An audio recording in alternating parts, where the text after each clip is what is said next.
Ladies and gentlemen, we call this meeting to order, the Mayor and Board of Commissioners for September the 30th, 2025. Can I get the roll call, please? Emily Kleiner, Here. Mayor Marion, Here. Dave Warnick, Here. Augie Pearson. Here. Let the record show you have a quorum. Thank you. Will you rise with me for the Pledge of Allegiance, please? Pledge allegiance to the flag of the United States of America and to the republic for which it stands, one nation, under God, indivisible, with liberty and justice for all. All right. If you bow your heads with me for a brief prayer. Father God, I come to you tonight on behalf of our town, Lord. I ask that you watch over our citizens. I ask that you watch over this elected body and their families as well, Lord. We know the trials that they go through. Please be with our citizens and our armed forces, as well as our police and emergency services. In Jesus' name, amen. Thank you. If the board will allow, I'm going to do a small special comment period. As many of you know, I've recently made an endorsement, and I just wanted to take a second to address that. I've never viewed my role as mayor through the lens of serving a political party. I serve the people of Rising Sun just as every member of our board does. Our responsibility is first and foremost to our citizens, the families, businesses, and neighbors who call our town home.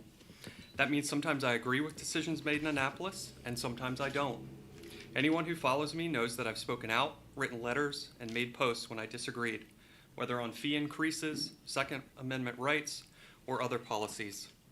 Leadership isn't about blind loyalty to a platform. It's about building relationships, finding solutions, and securing results for our community. I know not everyone agrees with my endorsement, and I've heard from many of you who are disappointed. Some would prefer that I say something sharp or partisan, but that's not who I am. I encourage anyone who's willing that I would be more than willing to speak with them, and I will always listen, even if we don't see eye to eye. At the end of the day, my focus isn't party politics, it's Rising Sun, it's our families, our small businesses, and the progress that we continue to make together. Moving forward into citizens' input. Would anyone like to speak this evening? Jane? I have two things that I wanted to bring to your attention. I've been trying to work on them on my own and had no luck.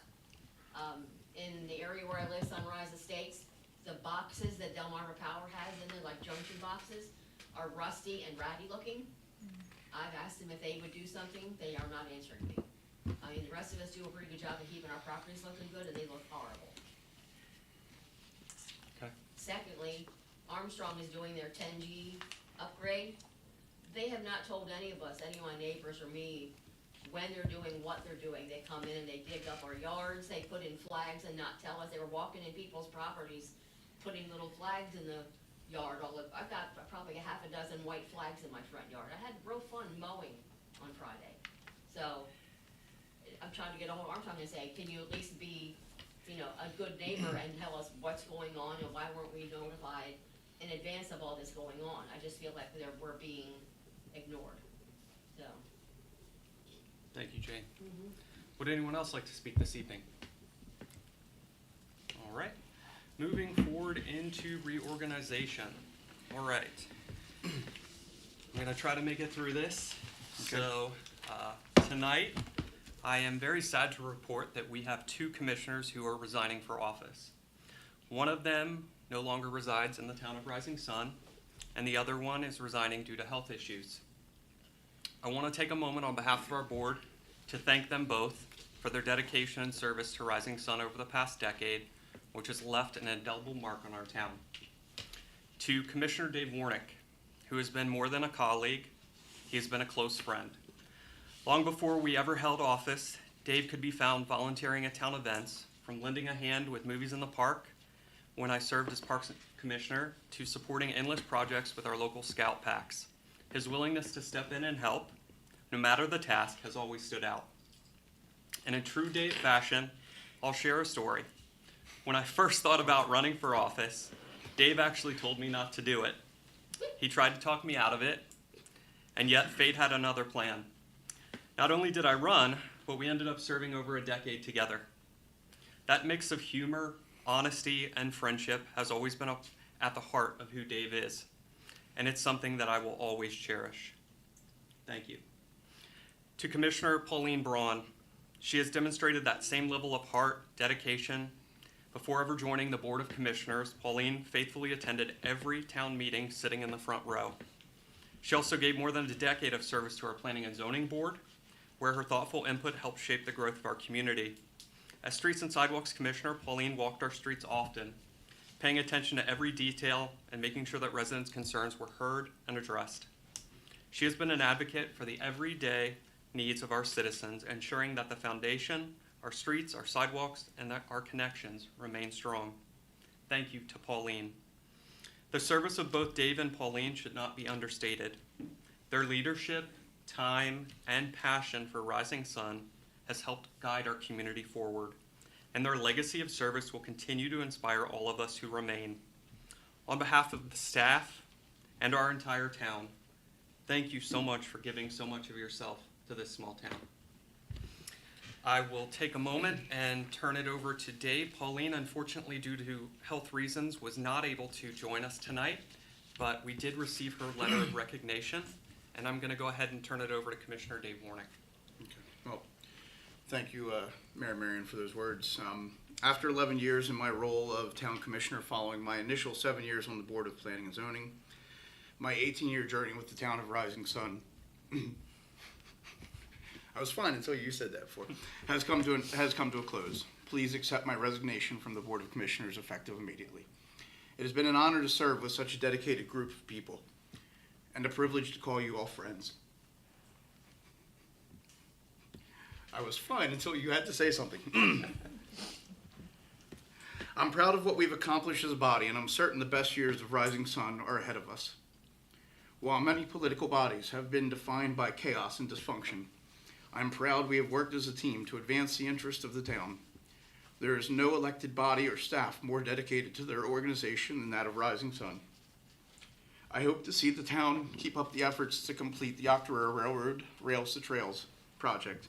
Much work has been done, but there is still significant work to see this project become a reality. Completion of land acquisition, establishing funding, and ultimately the construction of the trail system. I hope to be invited back for the ribbon cutting. I'm excited to see what comes next to Main Street and to the town of Rising Sun. I know there is much work to be completed, but I'm confident that the town will be a shining example of what can happen when people work together to accomplish great things. So, before I, thanks. So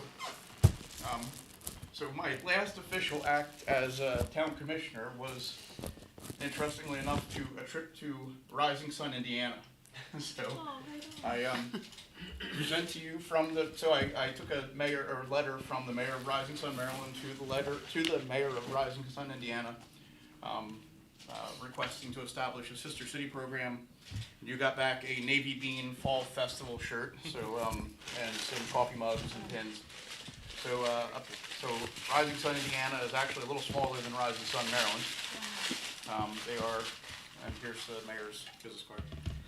It's seen better days, sorry. So Rising Sun, Indiana is 2,500 people, but it is the largest town in Ohio County, Indiana. And it is a town of 5,000 people, which coincidentally is also physically the smallest town in India, or the smallest county in the United States. So just a very interesting. We had very interesting conversations. The one thing they do have that I know you're going to be disappointed to hear this is they have water. They have they're on the Ohio River, and Very they have nice. a really cool riverfront area that they've built out. But it was huh? Man-made one. Yeah. So, but it was a very interesting trip, and it was very it was neat to just be in the area and have the chance to sit down and talk with Mayor of Rising Sun, Indiana for a while. I think Rising Sun, the mayor of Rising Sun, Maryland is still better, but the Rising Sun, Indiana mayor is definitely a very close second. So, a really nice guy, actually. Thank you, Dave. Yeah. So. And interestingly enough, it's on North Walnut Street. Yes, that was not lost on me, actually. That's pretty cool. Thank you, Dave. So with that, I am going to step away from this, I guess. We're gonna Okay. give you this for now. Obviously, more to come. Thank you. Thank you for your decade of service. Thank you. Appreciate you. You'll be missed for sure.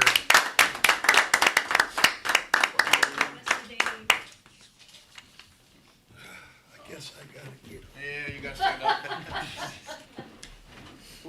Haul it up on. Well, buddy, Forget we it. served the longest, Yeah, we did. and, Well, no, actually, I think Travis and I might have served a little longer.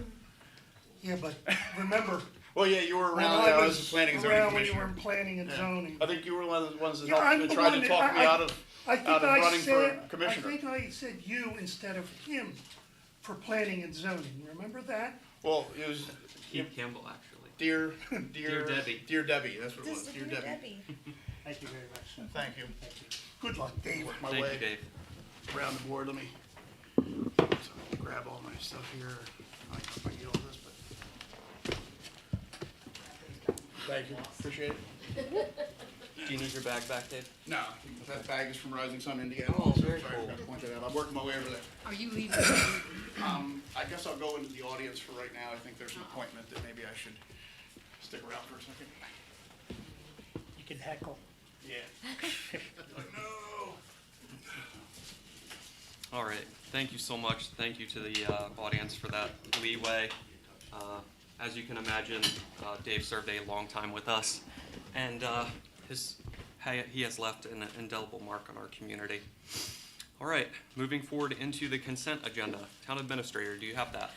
Yes, we have a lot of items on the consent agenda, and as we have discussed in the past, the reason for the consent agenda is to try to save time on things that might sort of be just a matter of course of business. So you have, in here you have what we always have, the meeting, the town meeting video summary from July 15th. We have Resolution 2025-19, which is Board of Zoning Appeals appointments.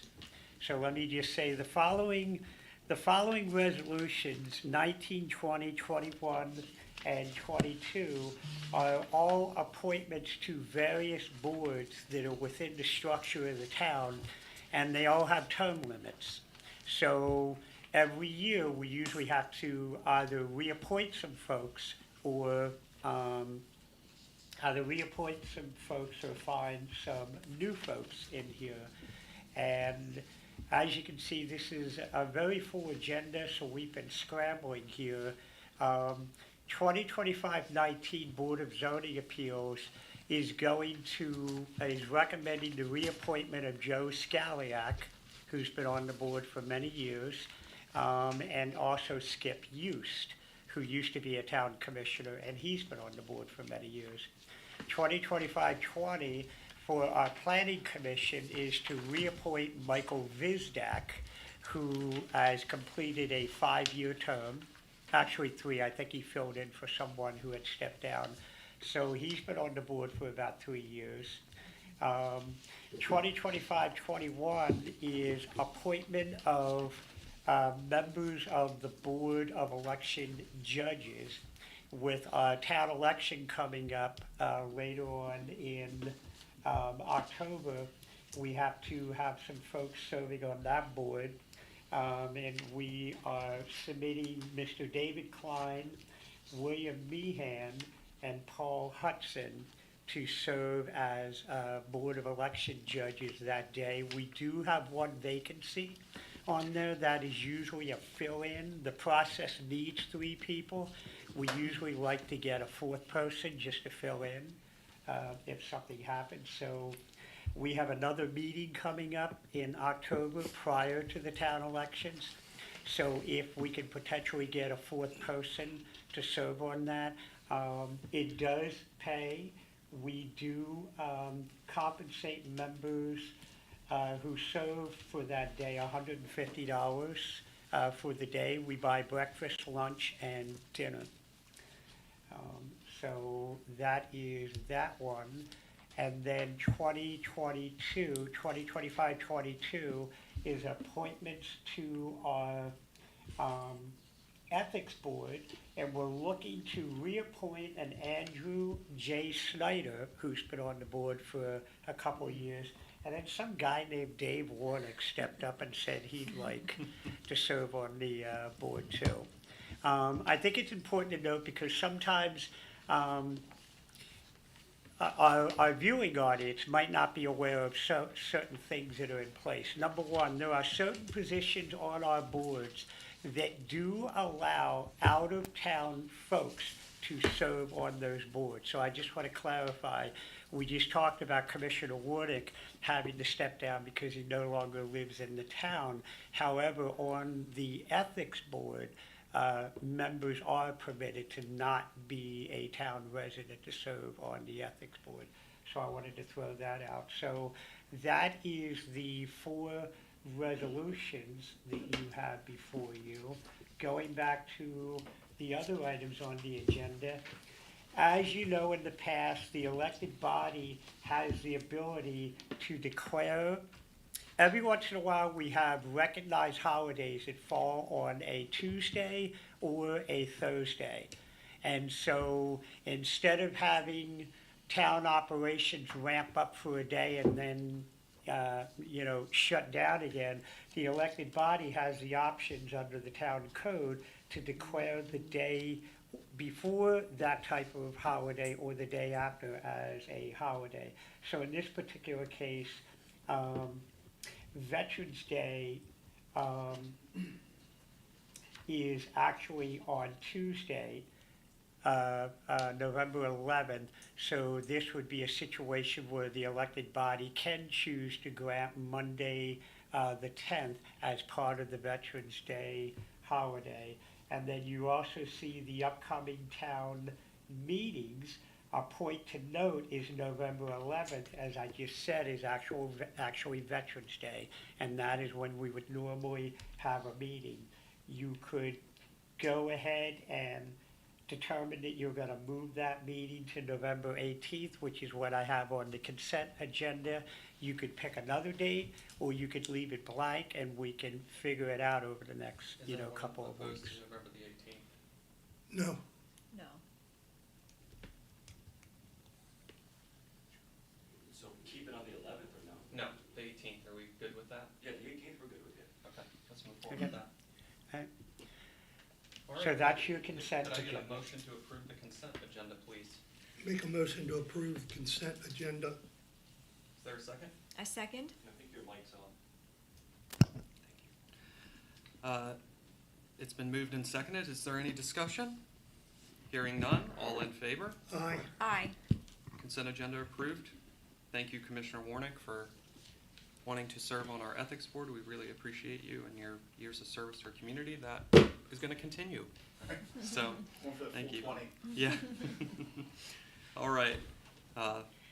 Dave, you don't have to stay Yeah, I was gonna. at all because there's Thank so you. much stuff. Yeah. Calvin's going to be talking for about 2 hours. Oh, I'm Yeah. familiar. Oh, yeah. Yeah. All right.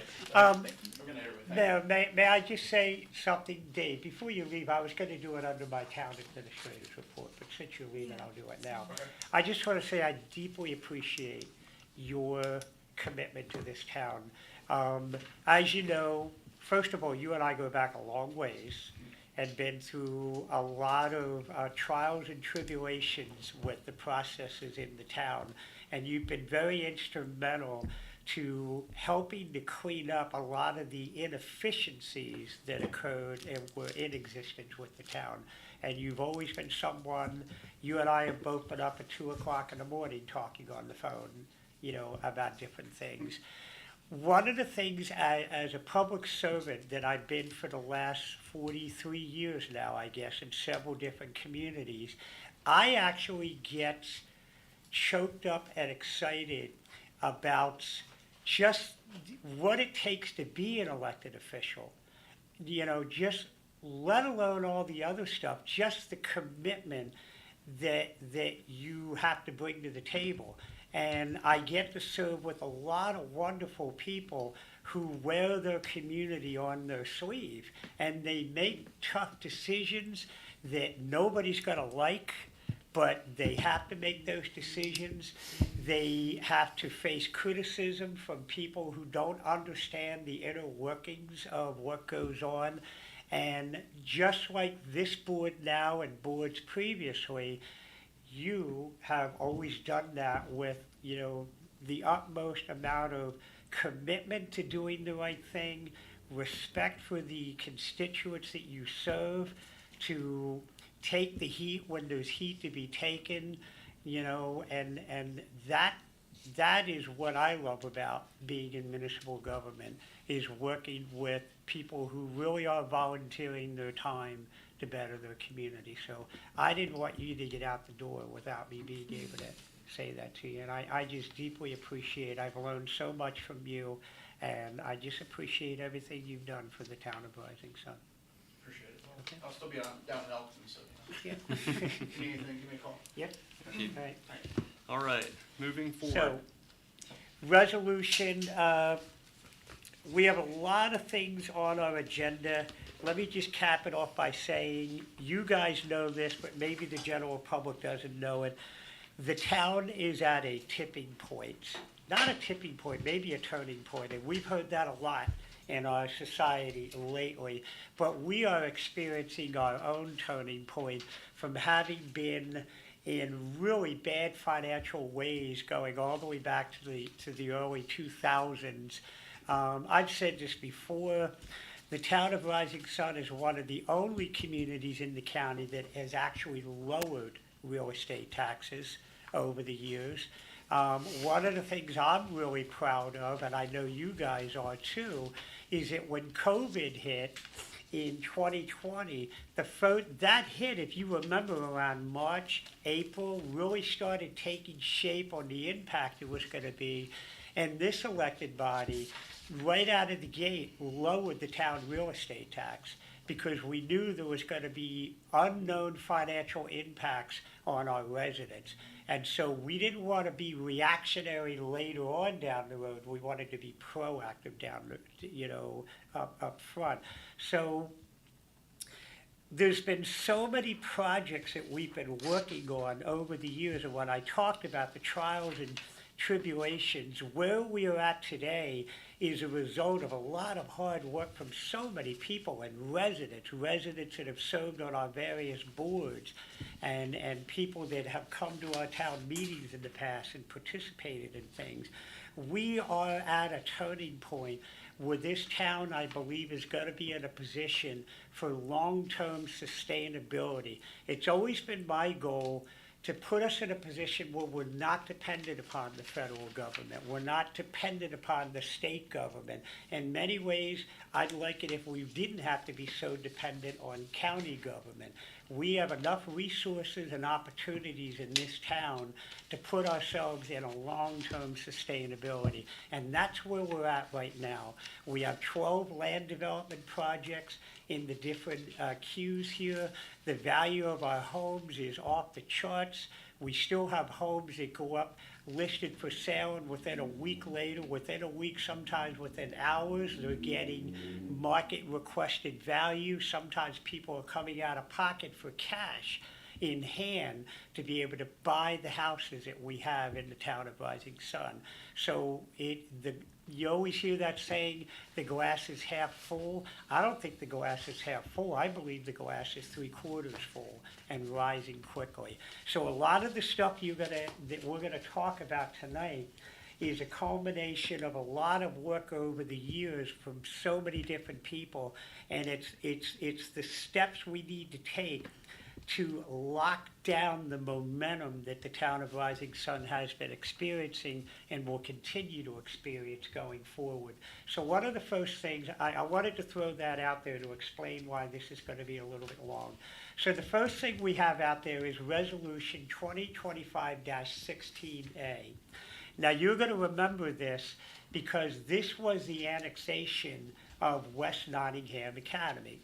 And if you remember back in July, a couple of the corporate people came out and talked about, number one, they have PFAS in the water. Everybody reads about PFAS in the news. Well, we have PFAS in and around us. Our water quality is good. We do not have PFAS in our water, but other folks are experiencing that. And West Nottingham Academy is one of those. So we were able to work with the Maryland Department of the Environment to secure grant money to run a water line from the town of Rising Sun to West Nottingham Academy. West Nottingham Academy is also under new ownership who wants to continue the legacy of a school that's, I believe, about 281 years of age, is the oldest boarding school in the United States.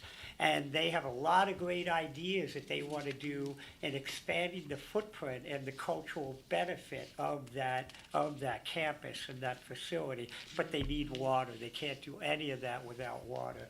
So as part of the process of getting water to them, we typically want people to annex into the town before we provide water.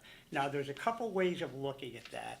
In reality, even though our water rates are high, we've talked about that before, our water rates are high because of the amount of money we had to finance to come into compliance and to fix our wastewater treatment plant. My point is, you don't really make money on water and sewer. There are many public utilities that are actually losing money on the sewer side. It's so hard to stay afloat, no pun intended, on the sewer and on the water side. So you don't make water on the water side.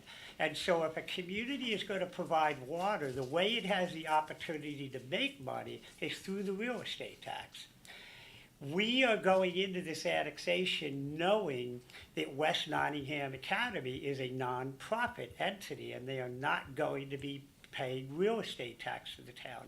But what they are going to be doing is something that I'm not so sure you can measure, which is the prestige of having the oldest boarding school within the town of Rising Sun. As the mayor and the chief will attest to, we've already been invited to meet with ambassadors because this is a world-renowned boarding school.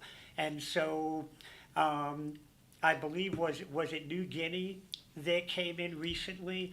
If you go into West Nottingham Academy, they have flags representing every student that has come from abroad to get an education at West Nottingham Academy. So when you go in the lunchroom, there must be 60, 70 some odd flags hanging from the ceiling. And as I told the mayor today, we're being invited to meet with the ambassador of Costa Rica in the next month or so. They're trying to put that together. Ivory Coast. Ivory Coast, I'm sorry, you are correct.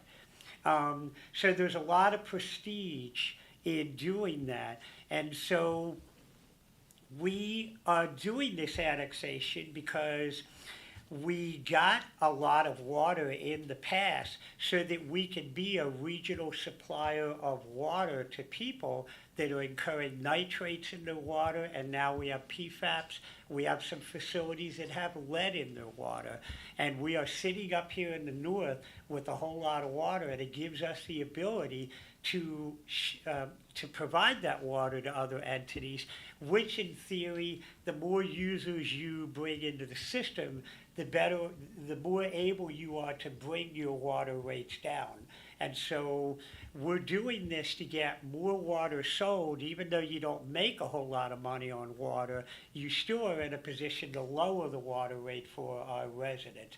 And this goes back to what I've said so many times, that back in 2014, 16, when the town was entertaining these water lines, the idea was we could pay $8.5 million to get just the amount of water we needed by investing in infrastructure, but for another $1.5 million, $2 million, we could more than triple the amount of water that we could get. That statement comes from the fact that when you bring all the equipment out and dig up the trenches and lay a pipe in the ground, we're talking about pennies on the dollar difference between an 8-inch pipe and a 16-inch pipe. So we made the additional investment to be able to bring more water into the community so that we could sell that water and then offset the financial upcharge that we had to do the construction to begin with. So I like to remind people of that. So when we did the annexation a couple of months ago, back in July, That's a very interesting site out there, and this is showing the annexation map, showing how the annexation was gonna take place. However, if you look over here on the right-hand side, where my mouse is showing up in here, we had created what is called an enclave. And when you do an annexation, you can't surround county properties with incorporated town. That's a state law. So inadvertently, an enclave had been created, which got lost in the details. And as we were proofing everything, we realized that. So we had to get the survey work redone. And so although you're allowed to make changes to everything, I just thought it would be better for you guys to accept the resolution again, and then we'll start the clock over again as part of the annexation process. I wanted to clean that up right from the get-go and eliminate the enclave. So basically, what you have in front of you is the resolution where you're just accepting it as a resolution submitted to the town, and then we'll go through the process of completing everything else as we do under annexation processes, which will include your 45-day review by the county and the state, and then the annexation would not take effect until 90 days from now. Could I get a motion to approve a reintroduction of Resolution 2025-16A? I make a motion to approve Resolution 2025-16A. Second. It's been moved and seconded. Is there any discussion? Hearing none. All in favor? Aye. Thank you, Town Administrator. So the next item that we have is an ordinance 2025-03. Now, this is an ordinance related to West Nottingham Academy. So right now, West Nottingham Academy is spread across 5 different properties in the county. And some of the properties have what the county calls as RR, or rural residential, which is primarily focused on residential development that basically at a minimum, and there's different layers to it, but in a nutshell, for every house you build, you have to have 3 acres of land. And then there's other portions of the campus that are in what is called the NAR, the Northern Agricultural. And that is sort of a land preservation effort. And so when you look at that compared to residential home construction, you need 10 acres for every home that you're going to build in the NAR. But the salient point here is this is not a residential development. This is a school, a boarding school. And in zoning language, it's what you would consider a legal non-conforming use. But as I have said in the past, when you have something that's recognized as a legal non-conforming use, that doesn't mean you get to make the non-conforming more non-conforming. So what that means is if you have a height limitation in your community of 35 feet, and when they made the zoning codes, they basically just blanketed over the community and they said no building can be more than 35 feet tall. Well, what if you have a building that's already 40 feet tall? That's declared a non-conforming use, a legal non-conforming use. But let's say the owner comes back and says, well, I want to make it 42 feet tall. It's already non-conforming. What's the big deal? Well, the big deal is you can't make a legal non-conforming use more non-conforming. So in order to help this West Nottingham Academy be vibrant and successful, we set out through the Planning Commission to create a zoning that is specific for what they want to do and what we would like them to do. So said differently, it's not, and I always talk about a business plan. Every business has a business plan. Well, the town of Rising Sun, any town has a business plan. And it's not a very good business plan to have a potential residential development sitting 3.5 miles outside of your town. Because the services that are needed on a residential development are totally different than the services needed on commercial. You've heard me say this before. There was a Brookings Institute study done probably 20 years ago that said for every $1 of real estate tax that you collect for commercial property, you can expect to have to spend about 33 cents for every $1 collected. On the residential side, it's for every $1 you collect, you typically have to spend $1.37 in expenses. Now that's 20-year-old data that I'm citing there. The point being is that there's a lot more expectation and services needed from an incorporated town when you're dealing with residential. And it's not a money issue why we don't want to do that. We just don't want to have to deal with the neighbor disputes, which are common, and it's our job to resolve them. We don't want to have, police having to necessarily patrol up and down the streets of a community 3.5 miles away. We don't want to have our public works down there fixing potholes. It's just not a good use of resources. So one of the things we're doing is trying to make sure that this 180 some odd acres of ground, and I think it's actually in the actual resolution there of how many acres it is, we don't want that to suddenly be used for something than what we think we're getting when they annex into the town. So by creating this cultural educational zoning district, we are in essence saying that we're going to allow you to annex into town with the idea that you're going to continue to operate that as an educational facility and a cultural campus. Because what they have said they want to do is eventually grow the school from daycare to 12th grade. They're talking about building an amphitheater for performing arts. They want to get into a lot of upscale education and cultural activities.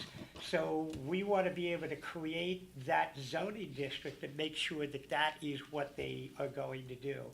So what you have in front of you in Ordinance 2025-03 is the creation of a new educational and cultural campus called ECC.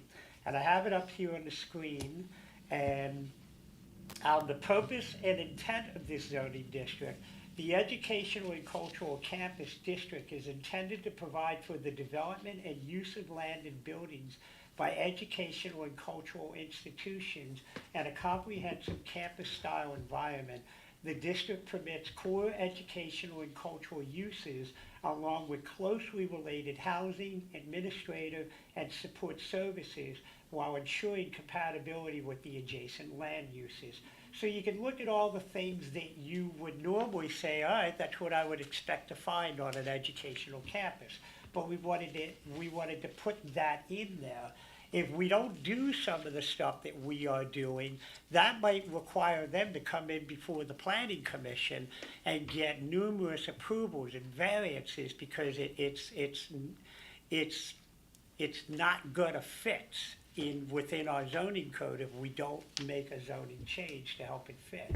So you can see where they can have research and development facilities affiliated with educational institutions, academic performance spaces, auditoriums and theaters, community centers and educational conference facilities, permitted accessory uses. They can obviously have student dormitories and residence halls, on-campus faculty and staff housing, dining halls, campus bookstores, recreational and athletic facilities, on-site maintenance, security, and utility buildings, child care centers operated by the school, health clinics serving students, faculty, and staff, religious facilities associated with the campus, commercial, residential mixed occupancies that are operated by the school housing provided to students of the school only. So let me stop for a second. They could build houses, they could build apartments, but it's got to be related to either faculty, staff, or students out there. So they can't take 30 acres of land and sell it to a private developer to just come in and build houses. We want to make sure that this stays as an educational campus.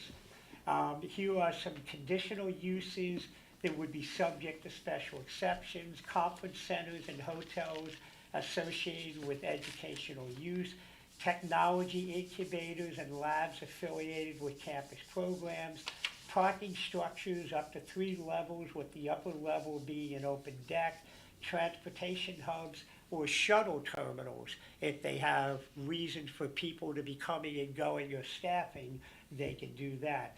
Prohibited uses. The following uses are prohibited. General commercial retail and service establishments not operated by or on behalf of the campus institution. Standalone industrial or manufacturing uses. Unaffiliated market rate residential development, including single-family subdivisions, apartments, or condominiums not used for student, faculty, or institutional housing, automotive service stations, drive-through restaurants, and adult-oriented businesses. So what that basically means is, let's say they start, as part of their education, they start teaching kids how to be cooks or work in the food service industry. They could open up a restaurant down there that the general public can come to if it's managed by the school. Now, it doesn't necessarily mean they can't hire wait staff that might not be affiliated with the school, but the overall thing is it's supposed to be student-geared education. So that's just one example. Your dimensional and development standards, it's pretty basic for a property of that size. We're also looking for them to have a campus master plan requirement. And I'm not aware of us having that anywhere else in our zoning code where we're telling an entity, and this is common in zoning codes, don't get me wrong, we didn't invent the wheel here. We're just recommending that we incorporate it.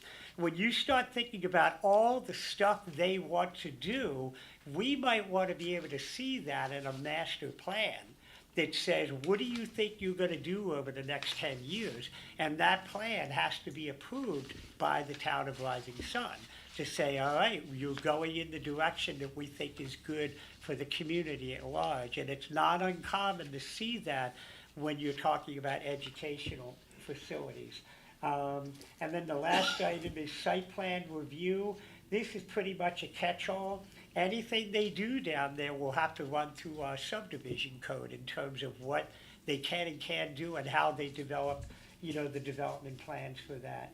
And then the rest of this ordinance is just simply to renumber the remaining sections of the code. So in other words, we're taking this educational district and we're planting it right smack in the middle of our zoning code. So we have to bring out that we have to renumber everything going forward.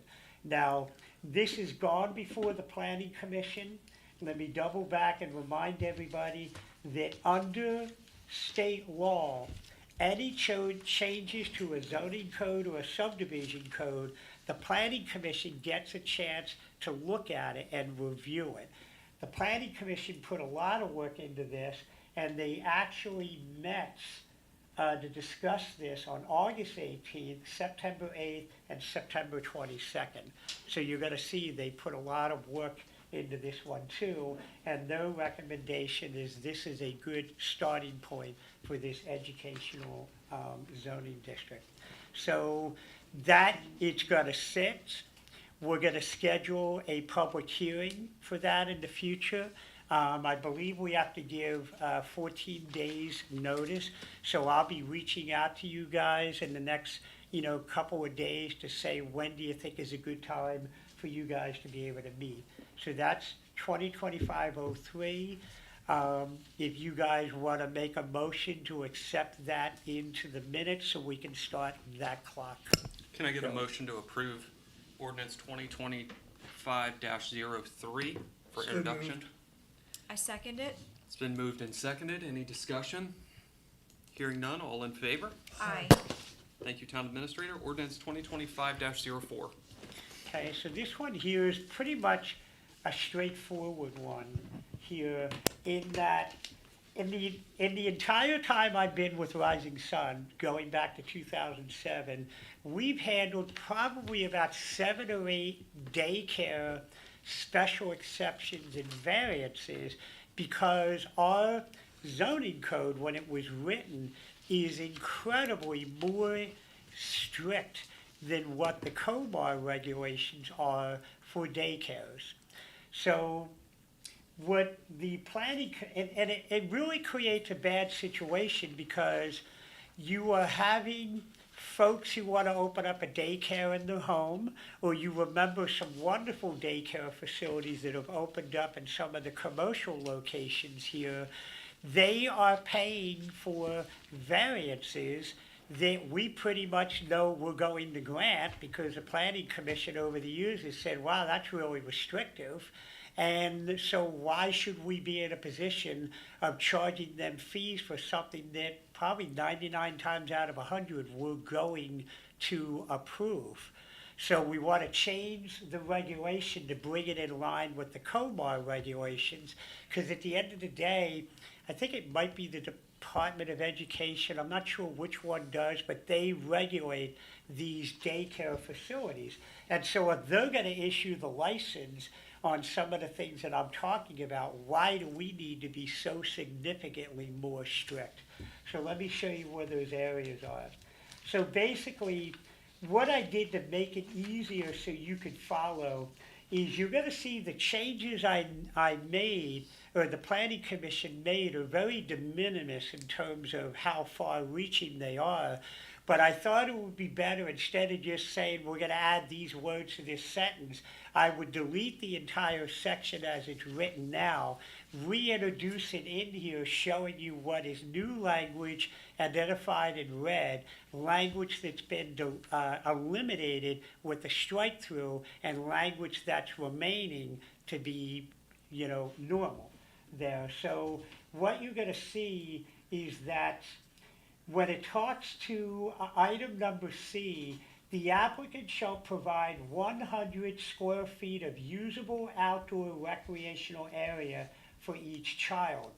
The state only requires 75 square feet. So what that basically is saying is that when, under the daycare regulations, you have to have recreational areas for the children, whether you're running it out of your home or if you're running it out of a non-residential entity.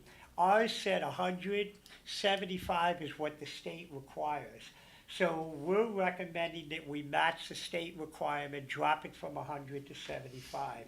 We also want to make clear that, and this is common sense, that this calculation shall be based on the maximum number of children outdoors simultaneously, not total enrollment. So what that means is you can get some daycare facilities that might have 100, 200 kids in it. Well, no adult in their right mind is going to want to deal with 200 little kids running around in a recreational area there. So they're going to put them out in segments of 30, 40, 50, 60 kids at a time. All we're saying is that 75 square feet is only needed for the number of kids that are out there at one time, not the total enrollment. And that's common sense. The state regulations say that, but we wanted to make sure that our document said that also. And then the other thing that got really interesting is that I introduced item F that is talking about the minimum amount of, let's call it elbow room, when you have the kids in a room. And if you look at the size of this room here, if somebody were opening up a daycare here, the state would say the elbow room has to be 35 square feet per child in this room. But we didn't have anything that was clear about the intent of talking about the inside of a room. All we had was the area of the property shall contain no less than 1,000 square feet. So we were left with no choice but to say that if this room is not 1,000 square feet, you can, in our code, be permitted to have a daycare for a child in here. And so over the years, there's always been a variance given for that because everybody has said, well, that's pretty strict, let's give the variance. So all we're saying is let's match what the state requirement says, but let's word it so it matches it. So basically what we're saying in a new item F is each child care center shall provide a minimum of 35 square feet of usable indoor activity space per child, exclusive of kitchens, bathrooms, halls, staff rooms, and storage areas. So that's new language. And then that old item G, we are saying, let's get rid of it for two reasons. Number one, the state is not worried about the size of somebody's property. They're worried about how close the kids are in an activity area and then how close they are inside of an area. They're not regulating the size of the property. Furthermore, our code said the property has to be a minimum of 1,000 square feet. The lowest amount of property we allow in our town is 5,000, with some exceptions for 3,000. So we don't even have any properties in our town that are only 1,000 square feet of a taxable property. So there's no need to have that in here as long as they are meeting the outdoor recreational area and the indoor elbow area. So that concludes the recommendations being made by the Planning Commission. Again, if you guys would accept that into the minutes, we can start the clock on that. And again, the Planning Commission met 3 different times to work on that language. All right, ladies and gentlemen, could I get a motion to approve ordinance 2025-04? So moved. Second. It's been moved and seconded. All in favor? Aye. Thank you. Moving forward into 2025-05. So this one here, this is the same as West Nottingham Academy. We want to create a new zoning designation. And we've talked about this off and on. For the last couple of years, the town of Rising Sun has been working diligently in partnerships with the Plumpton Park Zoo. And we are in negotiations now to annex the Plumpton Park Zoo into the town of Rising Sun for the purposes of being able to provide utilities to them. Now, it's important to note that the Plumpton Park Zoo in the past has had a problem with nitrates. It's also important to note that the Plumpton Park Zoo is immediately adjacent to the Southern States situation. And what do we know about the Southern States situation? There are 17 properties that have had a nitrate contamination going back to 2009. And so Plumpton Park Zoo is now dealing with nitrates, which creates a problem to some degree for their animals, but also their general public who comes in. And when we think about what the effect of nitrates is, nitrates typically affect adolescent kids and seniors. The rest of us pretty much don't really have a significant cause and effect on nitrates, meaning if we have nitrates in the water in our home wells and we're washing our hands, it might not really have an impact on us. But if you have small children, which is who is the number one person that's attracted to zoos, is small children. And so they want to get out of this danger zone of nitrates. Now, they have done things to solve those nitrates by taking them out of the water, but it's very costly. So if they annex into the town of Rising Sun, it's easier for us to give them water and sewer to solve those public safety issues. But more importantly, by annexing them into the town of Rising Sun, they can come under our designation as a sustainable community, which means a whole plethora of state grants opens up for us to be able to help facilitate the success and growth of the Plumpton Park Zoo. In addition to that, because they annex into the town of Rising Sun, they can also become part of our DNR, Department of Natural Resources. So when you think about the grant money we got in the past for Veterans Park and the dog park, we can now secure those types of grant monies. And the way we're going to do that is we are tentatively negotiating with the Plumpton Park Zoo to enter into a public-private partnership. And the Maryland Zoo is an example of a public-private partnership. There are other zoos around the country that are public-private partnerships. And so when we enter into a public-private partnership, it enables us to create more financial opportunities for them. In addition, as part of our public-private partnership, they would come under the umbrella of our park and recreation. So here are some examples of how that can benefit the town as a whole. If you're a town resident, we could, as part of our park and recreation program, provide you discounted tickets to take your family to the Plumpton Park Zoo.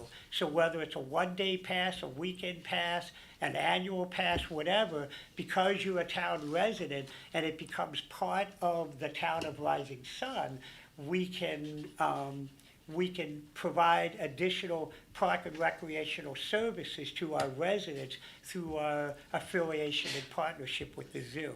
I think it's also very important to say this, that in an effort to create a public-private partnership, we are not setting up something where our elected body is going to determine how to feed a giraffe. That's not the intent of this. The intent is to let the experts who run the zoo, and we're going to provide peripheral things for them. So another example we're talking about is we are always under a lot of pressure from solar panel companies to build solar panels. And they always talk about eliminating or reducing our electric bills. If Plumpton Park Zoo comes under our umbrella, we can reduce, if not eliminate, all of their electric bill, because they would be viewed as Veterans Park, Triangle Park as being a park of the town of Rising Sun, and then Plumpton Park would just become another park. So there's all kinds of wonderful opportunities for the two to work together. I'll leave you with this in regards to that. It has been documented economically that for every $1 of economic revenue that's created, for every $1 of investment in a zoo generates $7 of economic development. So what that means is a family going to the zoo, wanting to get lunch, get dinner, do something, they're coming into the town of Rising Sun. They're driving through the town of Rising Sun. So there's an economic driver that gets created by having a zoo within your umbrella. So as always, we're doing a lot of this stuff to help a lot of different people at the same time. So in looking at this zoo ordinance, it's the same thing that we're doing with West Nottingham Academy. They are right now a legal non-conforming use where they're at now. And they often run into problems when they want to do like different exhibits that they're not located in a zoning area in the county that allows them to do that as a use by rights. And it slows everything down and it causes more financial impact.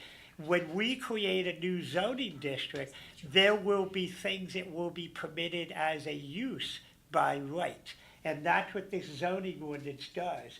So we're talking about zoological parks, animal habitats, veterinarian clinics, administrative offices and staff operations, public amenities, visitor centers, cafeterias, cafes, gift shops, educational interpretive centers, year-round educational partnerships. All these things, they will have a better runway to be able to make those investments and grow that zoo for the benefit of the region as a whole. It's also important to note that right now the Plumpton Park Zoo attracts over 100,000 people to the zoo every year. Cecil County only has about 104,000 people in a total population. So that shows you the impact of people coming from Pennsylvania, Delaware, or whatever, they're coming to this zoo here. And so by helping to enhance it, maybe there's 150,000, 200,000 people coming to the zoo here. So there's all kinds of things that they can do that are geared towards the mission of the zoo. There's accessory uses that they can do and structures in here. There's things that they can do by special exception. So one of them would be, we would allow them to build an amphitheater of up to 199 people. What do I mean by that? If you've ever gone, one time I went to a zoo in Florida and they had an exhibit where they were showing, you know, a Steve Irwin type person sticking his hand in an alligator's mouth and all the stuff they do. Well, you sat in an amphitheater to do that. So we're going to allow them as a use by right to build that amphitheater up to 199, but if they want to get up over 200, then there's a tipping point where you need to start thinking about the overall impact of the area, the roads, the parking, how are you going to address that? So just like any other project, like a Tractor Supply that's coming to the town, they get to come before the planning commission and we get to work together to make sure what they want to do doesn't have an overall negative impact on the community. So those are the types of things that we're listing as a use by special exception. And a lot of the rest of it is all the common stuff that you're gonna see in any other zoning district, of the height of fences and how the site plan has to be done. So that is the ordinance 2025-05, if you want to accept that into the minutes. And we've had over the years many conversations about our niche and what that's going to be. We continue to hope that we'll have a good relationship with the zoo and this will move forward at some point. Ordinance 2025-05, could I get a motion? So moved. I second it. It's been moved and seconded. Is there any discussion? Hearing none, all in favor? Aye. Thank you. Moving forward into 2025-06. All right, so in this particular document here, what we're doing is making changes to Chapter 8 of our town code.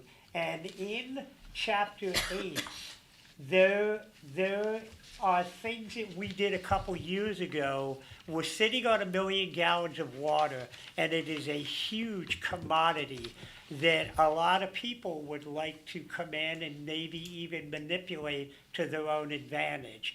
And we want to put guardrails up so that stuff cannot happen.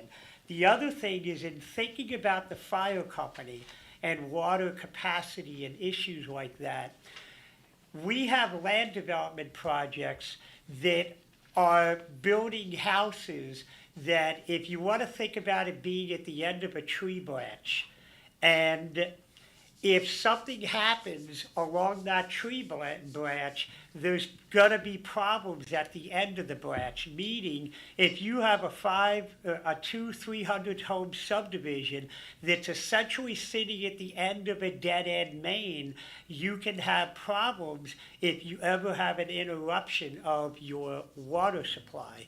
So we have language in our code already that talks about those types of things having to be interconnected when possible, so that if somebody's coming along and building a development, they have to bring another source of water into that development so it's fed from at least 2 different directions. So that's an example of the language that we are putting in there. If you remember in the past, we did all kinds of updates to this code talking about recognized standards of it.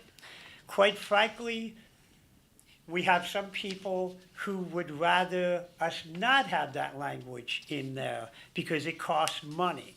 And that's just the nature of the development community. And that's one of the things we've always said to the development community is we're not handling land development in the town of Rising Sun the way it was able to be done 20 years ago. We've learned from those mistakes.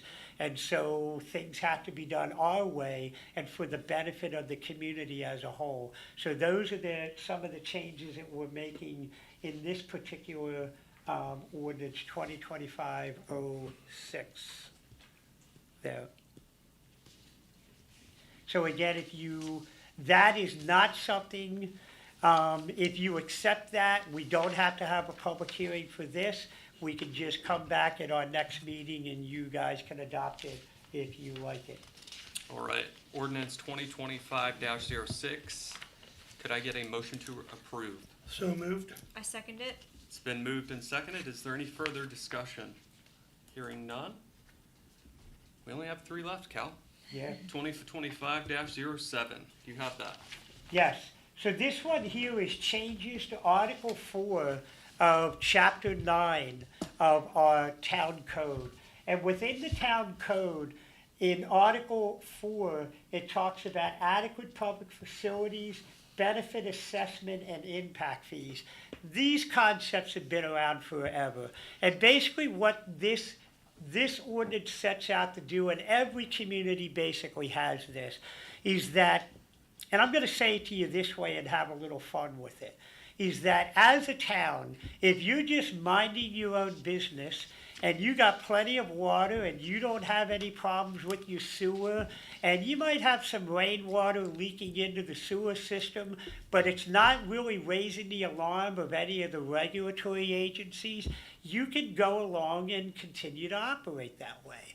But when a developer comes along and says, hey, I want a piece of the action and I want to develop in your community, if they are doing things that are going to exasperate those particular items, then they either have to fix them outright themselves, or they have to pay you an impact fee or a benefit assessment fee. And so that language has always been in our code. However, one of the things we realized, and I'm going to give you a little bit of history, we had issues in the past where we had developers that were paying impact fees to the town of Rising Sun. We're talking 20, 25 years ago. They were paying impact fees, and then they were turning around and selling those connections to other developers at a higher cost. So they were taking our commodity and selling it to somebody else. That's not fair. That's owned by the residents of the town of Rising Sun. And so this ordinance is going to eliminate that. The other thing that comes into play is you get a developer who has big aspirations on what they want to do, but they don't want to sign the deal to buy the property until they know they have enough capacity. So they ask the town to say there's enough capacity. Well, in the past, there's been no time limit on how long that capacity is in place. So you can get a developer that 20, 25 years later has not developed their property, but they're still sitting on that commodity. So I want to give you the flip of that because you guys can appreciate this. Augie, you especially. If you remember when we were negotiating with Chester Water, they wanted to have a take or pay. In other words, when they were going to say, yeah, we're going to allocate that water to you, but you have to use it within 5 years or whatever, or you have to start paying for it. And so that's what we always said, we don't want to pay for imaginary water. So we did some really good negotiations with Chester Water, and we eliminated that take or pay. And we only pay for the water that our residents use. Well, this is sort of the same situation. You have a developer who says, I want to have 600 EDUs set aside for me, and towns will give that to them, and 15 or 20 years later it's not used, and you can't even sell that to somebody else. And so this code is creating a new section called Sewer and Water Capacity Reservation Agreements. And so in that scenario, you have a developer who wants to spend millions of dollars to buy a piece of property to develop it, but they want us to make them feel comfortable that there's going to be capacity there. And so we created a capacity reservation agreement that says, we'll reserve that for you, but you're going to pay a reservation capacity fee. So in this particular case, you're going to pay 2% of the total amount of impact fee that has to be paid, and you're going to pay that up front. So if you want 600 EDUs, but 2% of the impact fee is too rich, well then reserve 100 EDUs out of that. And so it puts the risk in their court to figure out how they want to mitigate that, but it doesn't compromise the town of Rising Sun in giving up commodity and having it locked into play. So in that scenario, they would deposit 2% of the total impact fee for the number of units that they want to reserve. But they have 5 years to do something with that. And they have to have 25% of their project done within 5 years or it goes away and they don't get the money back. So if you're going to come in, and I'm going to say it to you this way, if you're going to come in before our planning commission and our elected body and say, man, we got this great project, you're going to love this, and they fall flat on their face, we're eliminating the risk to the town of Rising Sun by basically saying, put your money where your mouth is at. And so pay that reservation fee. Now, when you're dealing with a large project, 5 years might not be enough time to get from A to Z through the end. So in that particular case, you can go before the planning commission, which is not unusual, and divide your land development project into phases. So if you're trying to do 600 units and you say, I want to do that in 6 phases, but I'm not going to be able to get it all done in 5 years, well, now you're going to pay a capacity reservation fee, and now you're going to pay another percentage on top of that to now reserve that so that it'll be in place for your phases going forward. But again, you only have 10 years to complete that phase. And so it's creating, a step-by-step process in which they can mitigate their risk, but we don't bear any more risk than is necessary. So that's what this is here, is creating enabling language. Now let me say this. The town of Rising Sun can enter into just about any kind of agreement it wants. But when you start talking about land development projects, you can get hung up when somebody wants to drag you into court on a multi-million-dollar project. And one of our projects is estimated to be about $500 million of investment. So when I see somebody investing $500 million, that's 500 million reasons to take somebody to courts and try to sue them. And so what we want to do is put the town in a better position to weather that by saying, we didn't just come up with this agreement willy-nilly, it's in our code, it's enabling language to allow it in the code. So it's just another way we put guardrails up to protect our residents in here.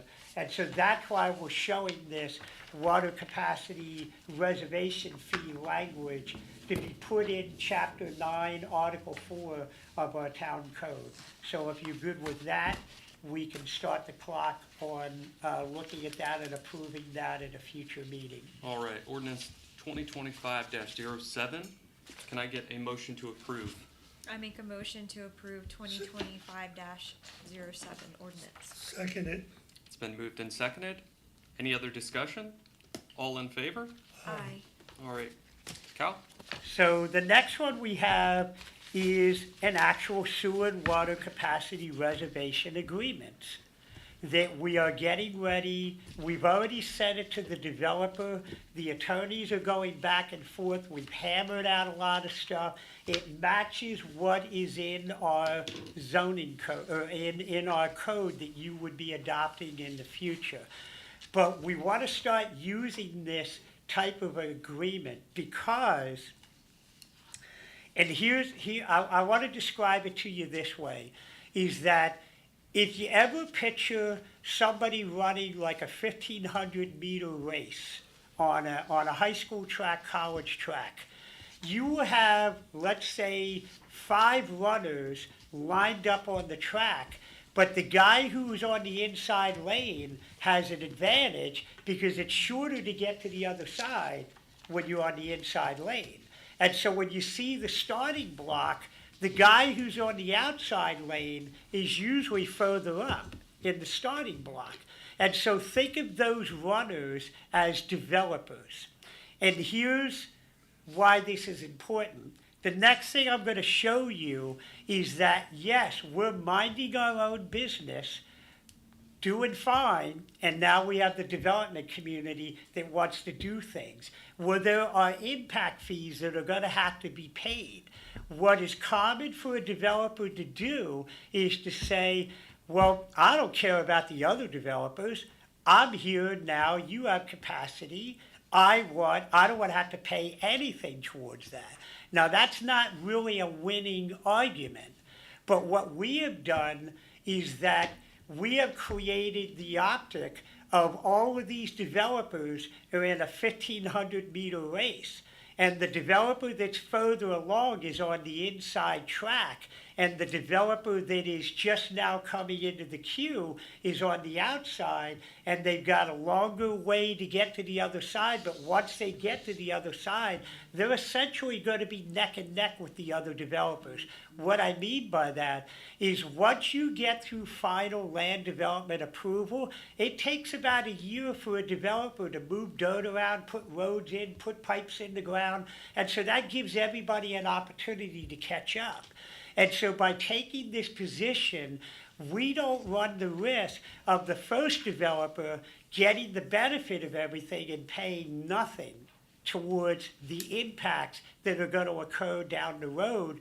And the last developer coming in foots the entire bill. And what that means is that if it becomes cost prohibitive, on one hand, hey, maybe it's great they don't get to develop, but there's also a thing called landowners' rights. And that's where when you have property in your community, we've talked about it, if you've zoned it, you've alluded to the fact that you're going to provide water and sewer. So you don't get to just throw your hands up and say there's no water and sewer, sucks to be you. You can't do that. And so by creating this the way we're doing, we're taking those runners on a track and we're treating them all as equals. And by getting them to commit to a water capacity reservation makes them back up their talk with the walk of putting money up. So if they want to say, hey, I'm ready to go, then make the 2% contribution to the impact fee. And then that will get you further along, or that will get you where you want to be. Otherwise, it's just lip service, saying that we should give it to you because you're at a certain point. We'll put your money up there. So that's this agreement here has everything that I talked about. It's been gone through by our attorney. He's looked at it. There's a couple little tweaks going back and forth. And what I'm asking the board to do, which is what I emailed the other night, is for you to authorize, and in our town code, it allows the mayor and/or myself to execute contracts without necessarily bringing a contract back to the elected body. In this particular case, we want to say if you're comfortable with it and the town attorney signs off on it, do we have permission to enter into this agreement? One caveat, we're not going to sign it until that developer comes up with the 2%. So that could be a week later, it could be 6 months from now, but we don't have any risk in it. We're just asking you if you have a comfort level that if the town attorney signs off on the legalese, then we can go ahead and execute the contract. All right. Can I get a motion to approve that? I make a motion to approve the sewer and water capacity reservation agreement. And I second it. It's been moved and seconded. Only discussion point is, obviously, I don't make any moves without either one of you and your consultation, as always. All in favor? Aye. Thank you. Moving forward into resolution 2025-18, the last. So this is one that's, Augie, I know this makes the hair on the back of your neck stand up because we've had to deal with these kinds of things off and on over the years. And so it is what the impact fees are going to be and the adequate public facility fees and what they're going to be. And Augie knows that back in like 2000, 2011 or so, we hired a third-party company to come in and do a benefit assessment fee study. And it came back and said that every developer should have to pay $32,000 for every EDU. That's a non-starter. Nothing's going to happen when you're paying $32,000 per EDU. It's cost prohibitive, especially in this region. So at that time, the elected body threw a bunch of things out and said, well, we can sort of kick the can down the road. And some of those things we were able to solve through grant monies, like a new water line, new water supply, getting away from the wells, fixing the wastewater treatment plant, through financing there. So we were able to lower the impact fee at that time to $19,600, which was still a little bit on the high end of that time of an impact fee. And then when you remember when we were able to finally move forward with the Chester water line and the wastewater treatment plant, when we hired a third-party company to come in and determine what the sewer and water rates should be, we got very aggressive and said, we're going to charge rates that are not dependent upon any development. Because at the end of the day, the Maryland Department of the Environment was threatening to fine us a whole boatload of money if we didn't fix the wastewater treatment plant. And so we were going to have to fix it whether there was development or not. And then we also had to solve our water capacity issue because we didn't have enough water. And people that have been here long enough remember when we had to go into drought restrictions and we had to get the fire companies to truck water in from other communities to fill the tank.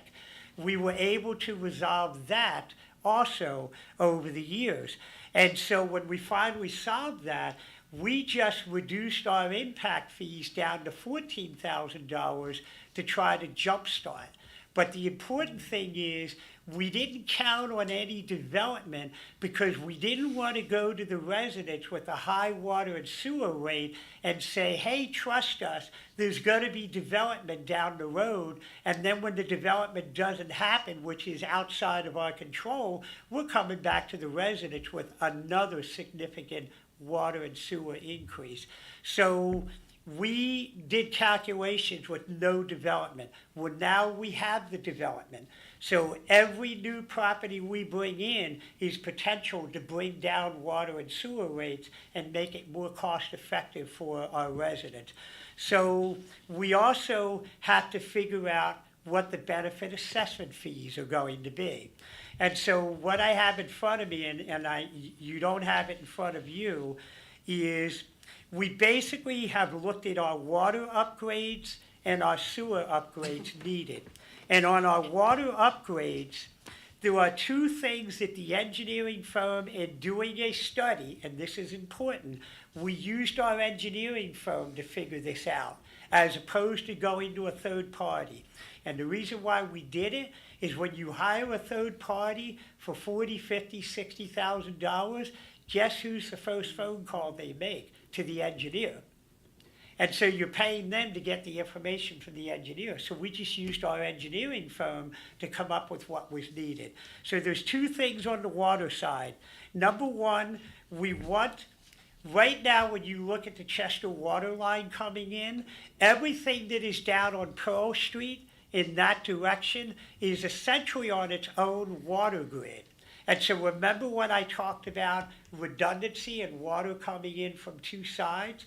Well, you have a water grid on that side of town and a water grid on this side of town. What we want to do is run a water line basically from Pearl Streets down to Triangle Park to connect to the Chester water line that's coming up Walnut Street. So we will have an amazing redundant system in our community. If a water main breaks, we don't have to shut off widespread water.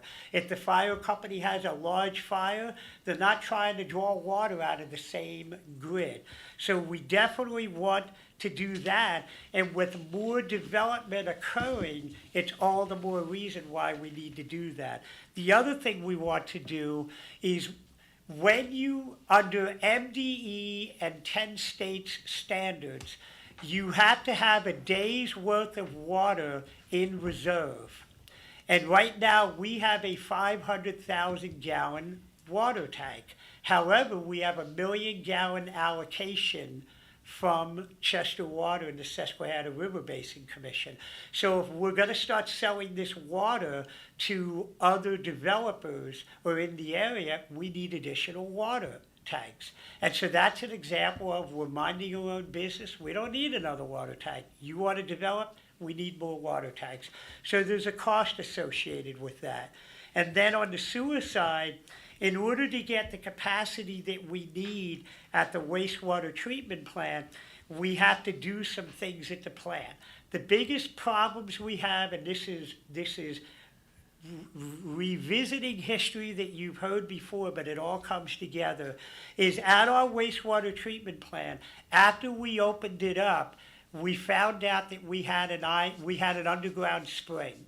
And that underground spring goes into the lagoon and it threatens it to overflow. So on a regular basis, we have to pump about 200,000 gallons of lagoon water back into the wastewater treatment plant, which means that's 200,000 gallons that we can't provide to somebody else. And so we have to solve that. We also have to decommission our lagoon. MDE did a great favor for us back when we were building our wastewater treatment plant, and they said you don't have to decommission your lagoon. So that meant that we could process the sludge at the wastewater treatment plant and dump it into the lagoon. Well, if we're going to have more development coming in, MDE is not going to allow us to continue to do that. So we have to decommission the lagoon. When we decommission the lagoon, we have to build a belt filter press building. So that's an example of what we have to do there. The total price of doing that is $8 million. We also have 2 interceptor lines.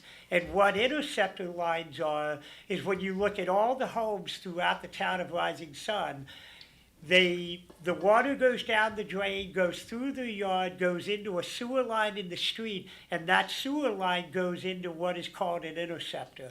And the town has 2 interceptor lines that all the properties flow into. Well, those interceptor lines are not large enough. One of them is not large enough to handle the capacity of development. So there again, we're minding our own business.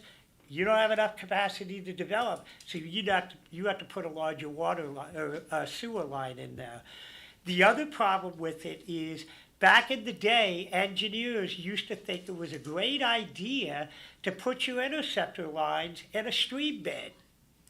And so you have all the hydraulics of the water pressure seeping water into terracotta pipe. And the other thing is when they designed wastewater treatment lines 40, 50, 60 years ago, they said, well, let's deal with the flooding in the area by allowing the water to seep into the joints. And that's why they use terracotta pipe. Well, all that I&I goes into your wastewater treatment plant, and that technology can't handle it. So we have to replace the interceptor lines to get rid of the I&I. So with all that said, we are creating an impact fee that's going to be about $21,000 per connection for each developer to be able to come in and develop. And they're going to do the interlooping of the water system for redundancy. They're going to help build 2 200,000 gallon water towers. They're going to make the repairs at the wastewater treatment plant. They're going to deal with the 2 interceptor lines, and they're also going to help us deal with I&I of water leaking in the manholes and the illegal connections in residential homes of sump pumps. So at the end of the day, this development is going to result in all these developers having to pay impact fees. Remember what I said about the water capacity reservation fee. That's where that ties in. At the end of the day, the town is looking to receive about $28 million of impact fees to go towards these developments. It's also, by law, we are allowed to recoup the expenses that were paid towards the wastewater treatment plant and the water lines in the past. What that means is that a developer doesn't get the benefit of what our taxpayers paid for to be able to even think about doing development. So of the $21,000 fee, $14,000 of it is the impact fees that we were charging to help offset all the money our taxpayers had to spend to build the wastewater treatment plant and to get the water line in here. So if you remember 3 days ago when I started this presentation here, I was talking about how this all ties together here, and it's been a long process, but what the final thing we need to do is KCI, the engineer, is finishing up their report that's gonna have this stuff, and then we're gonna change our fee schedule to have those impact fees and benefit assessment fees put on the books. And then the town is gonna be in a position, like I said, for long-term sustainability going forward as a result of 15 some odd years of a lot of hard work and just trying to keep focus on the, keep an eye on the ball here, so. Thank you. Could I get a motion to approve resolution 2025 Mike, No, there's no resolution, I'm just introducing that to Okay, you at this so it's gonna point. sit. Yes, Oh, Okay. All right, moving forward into staff reports. Town administrator, yeah, I don't have anything to add, I'm good. assistant chief. Okay, I'm going to be brief. Don't do that. A couple things. After receiving a lot of the social media requests, the pleasant requests we get from Ed about the traffic along Main Street, I've reached out to the state, and we're looking to increase the amount of signage for the crosswalk areas in the area of the middle school. In addition, we look to designate them school zones, which change the fine schedules for those areas when enforcement is done during the enforcement hours. With that being said, our newest candidate is still in the police academy. He's doing very well.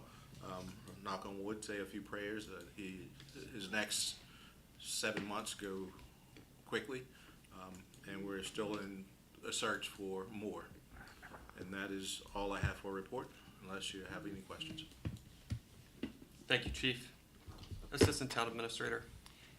I do have financials, but I'm not going to go over them individually. I did put a pack at each of your stations. If you look, you will see that the general fund seems to be overperforming, but that is because of real estate tax. We get front-ended with those payments. Couple of things. We have the Civil War reenactment that's going to start this week. It starts Thursday. With setup, it goes through Saturday. Well, they actually tear down on Sunday. They have a dinner on Saturday. We have completed a lot of interviews for Public Works. We are still interviewing. If you know someone who's looking for a position, they can send their resume to torsreceptionist@risingsunmd.org to be considered. One other thing, Chief, I know you know, because I sent you guys emails, we are having a problem with graffiti again at the park, and it's very expensive to get it removed. So if you can help us out in any way, that would be great. That's it for me, so Thank you. thank you. We do not have a town attorney's report. My report is pretty brief. The chief and I have visited, along with the town administrator, different schools that represent our names. I continue to have visits monthly with them. We recently stopped by the Rising Sun Middle School to present a check on behalf of our elected body to help with their incentive program for the students. It's a great program that encourages them to not only be well-behaved, but reach high remarks, and we're excited to support that. We recently joined the elected body and members of the Rising Sun Chamber of Commerce at the new opening of Rising Sun Market. It's a great little shop right down past the St. Agnes Church. I encourage everyone to check it out. It has a lot of great homemade goods as well as different fall decorations. Just a wonderful addition to our community. Moving forward with our mural wall, many of you have seen that it is fully repaired. It looks great. We're waiting for that 30-day period for the stucco to cure, and then we will be also accepting bids. We just finished up the bid process on the mural, and once that comes back, we'll be choosing someone to start the artwork. So we're excited about that as well.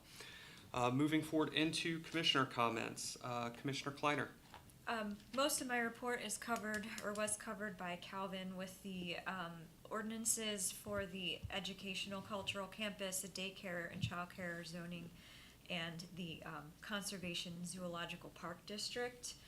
Those are things that we've been working on consistently with the planning commission, and I very much enjoyed the ribbon cutting at the new Rising Sun Market, and highly recommend the chicken salad if you go.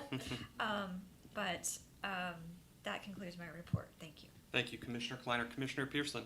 Just a reminder, school's back in session. Watch out for kids on the sidewalks and crosswalks, please. That's all I have. Thank you. On the agenda, you'll see our Board of Zoning Appeals schedule as well as upcoming town events. I don't want to miss announcing that our Spooktacular is scheduled for Saturday, October the 11th. We are super excited for that. Last year, we had over 5,000 people that came into our community. It is a wonderful fall free event for those not only that live in town, but also live outside of town. We have a lot of folks that come and travel. You'll also see upcoming holidays and our trash, recycling, and yard waste schedule. Is there anything else to come before the board this evening? Not that I have. I will entertain a motion to adjourn. Motion. It's I been second moved and seconded. All in favor? Hi. Aye. Meeting adjourned. Thank you.